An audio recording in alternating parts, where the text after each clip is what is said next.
Today I thought it would be good to talk about moochdocking for people who don't necessarily know what that is. So I wanted to talk about moochdocking because I know there are people out there who have not heard about moochdocking or realize that it is an option of another place that you can stay that's safe, and to talk about the pros and the cons of moochdocking. This week I've been lucky enough to be moochdocking, which means staying at a family member's or a friend's place where hopefully they have hookups, instead of staying in a campground or boondocking. For most of the month of November, I'll be staying at a family member's house so that I can help out a little bit with my dad. That is one of the benefits I found about being a full-time RVer that I didn't expect when I first started on the road. Being able to help family members and friends that I would not have normally been able to do being in just one location in Florida. I can move around and decide where I'm going to be and decide where I'm going to stay. So I'm able to help out a family member or a friend with a situation that they just need help with. The first week of my trip, it was cold in Pennsylvania. It was getting down to about 31 degrees at night. The only thing that I have at my sister's house is a 20 amp, 100-foot cord that I can run to her house so I can run my refrigerator, my mini split, and my lights. I don't have any way to dump my gray tanks while I'm at her house, so I've been really careful about the water I've been using. I've been taking my dishes into her house and doing them in her sink. I have been taking showers in her house only because I'm here for 3 weeks and I've looked and there are no dump stations around. There are a couple of Thousand Trails locations close by that I would normally be able to get a day pass and go and be able to dump my tanks and fill my water and things there. However, they are closed for the season because it's November and a lot of them closed the last week of October.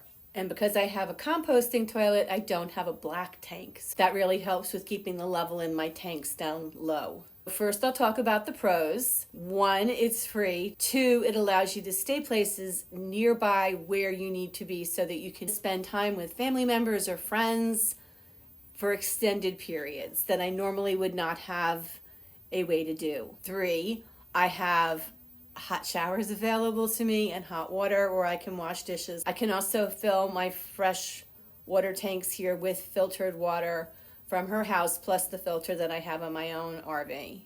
3, I have flexibility on the length of my stay. I don't want to really be in Pennsylvania when it snows.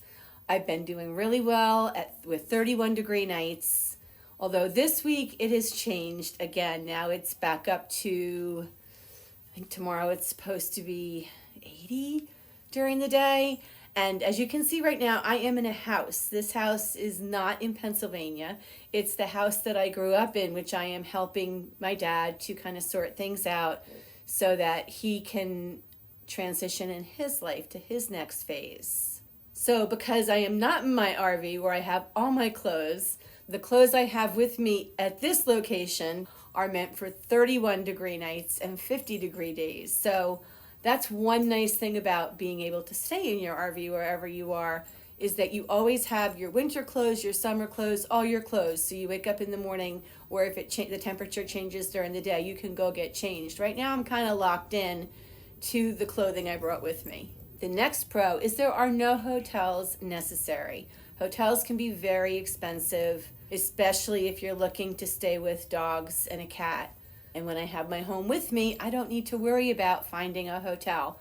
I get to stay in my own house. Another pro is that I am in my own house, or I can escape to my own house if I need privacy, or the people I'm with need privacy, or we just need a break. All I have to do is go outside and open my door, and I'm in my own personal space. Some of the cons of moochdocking is because it is not a campsite, it may be harder to level your RV. Takes a little bit of extra work. In this location, it took me some 2x4s from her garage. Number 2 is just like boondocking, you need to be prepared. I have learned over the past year and a half of if I'm going to stay at a family member or friend's house for longer than 3 days, I need to have an electric hookup of at least 20 amps to stop me from stressing out if it rains or if it's not sunny enough to provide electricity through my solar. So my limit is 3 days. Another con is you might not have hookups.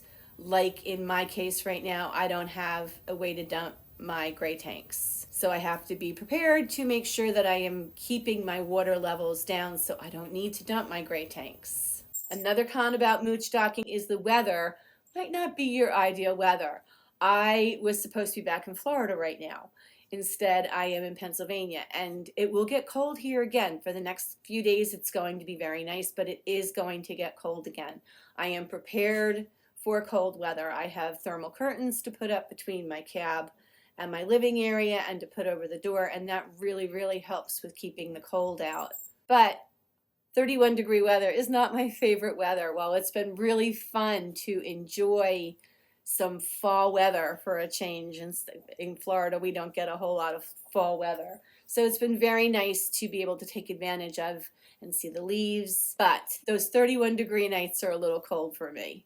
And this trip, because I'm staying in a house for a couple days, has had some extra advantages and disadvantages. The dogs are getting to stay in a house, which they normally don't do, is the advantage. The disadvantage is that I'm in a city and there's really not a lot of place to get them out to get exercise. We do run around the house and they enjoy that, but it's also taken them out of their own environment and created a beast like this right now who is just wound up. It takes them out of their element and it makes things a little more challenging for them.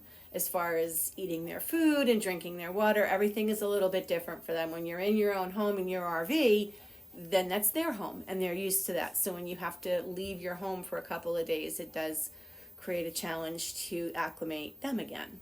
So this has been an interesting trip. This was an unplanned stop when I first planned out my route from Florida to Voyageurs National Park. By July or August, I started to realize that it would be really good if I could stop and be in Pennsylvania for 3 weeks or so instead of going back to Florida at this time. So while I still plan on being back to Florida by Thanksgiving, it just made sense to come here and take some stress off my family and help them out a little bit. And right now, to stay in my sister's house would have been, there just isn't room for me. So when I have my house with me outside, it creates a lot less stress for all of us. Something else that I experienced while mooch docking this week is a wildfire. So within 1.5 to 2 miles of my sister's house in Pennsylvania, a wildfire broke out at the top of the mountain on the Appalachian Trail. And for a couple days it looked scary to go up to the mountain and see the fire and how close it was to where I am. And I am in a position, again, where I could hook my tow dolly up and hook my car up and just leave. But there's so many people in the area that would be affected, and their animals and my sister, and it was a little scary. And then adding to that, coming down to my dad's in a different state to help out, do I leave? Do I stay? Once the fire broke out, and I realized that I might have to leave quickly, I did hook up the tow dolly and kind of scoped out local places where I could move safely and park my RV and the Jeep and the tow dolly in a safe area to get away from the fire, and I could do it quickly. I knew that my access route out was not blocked and that there were plenty of large locations in the area that I'm staying, whether it was a field or a large parking lot, where I would be able to escape to if I had to. And when you're mooch docking, you're really living someone else's life with them.